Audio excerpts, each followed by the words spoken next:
So I'm thinking about two stories in the news lately which seem to have nothing to do with one another.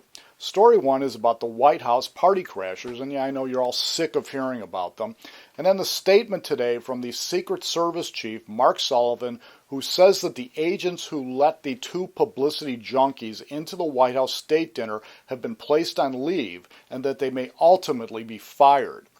So, the Salahis and their self-centered, single-minded efforts to become celebrities caused a huge uproar in Washington and congressional hearings at a time when the Congress has way too much on their plate to be distracted by this idiotic behavior, and which has severely damaged and possibly destroyed the careers of two Secret Service agents who are ultimately only trying to do their jobs. Not so for the Salahis, who by most accounts will walk away from this still under contract to Bravo and probably unprosecutable. Now, the other story this brings to mind is that of former Arkansas governor and Fox News personality Mike Huckabee. It's now a well-known fact that Huckabee granted clemency to Maurice Clemmons, the repeat offender who went on to be shot dead by Seattle police, who suspected him in the execution-style killings of 4 Lakewood police officers.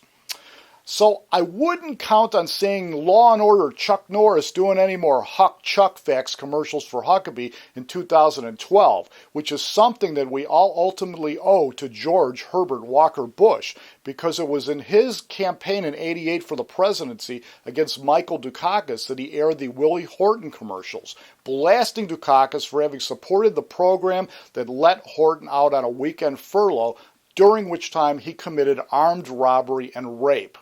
And now, here we are, 21 years later, and the same soft-on-crime charge that was used to derail Governor Dukakis' campaign has destroyed conservative Huckabees before it ever had a chance to get started.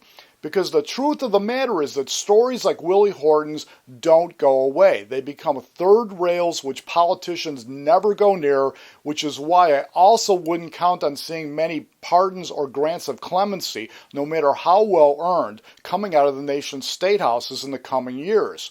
Because how many governors out there are likely to give an inmate, no matter how deserving, a new chance at life by putting their own political careers in jeopardy? Ultimately, voters never vote against a candidate because he wouldn't set prisoners free.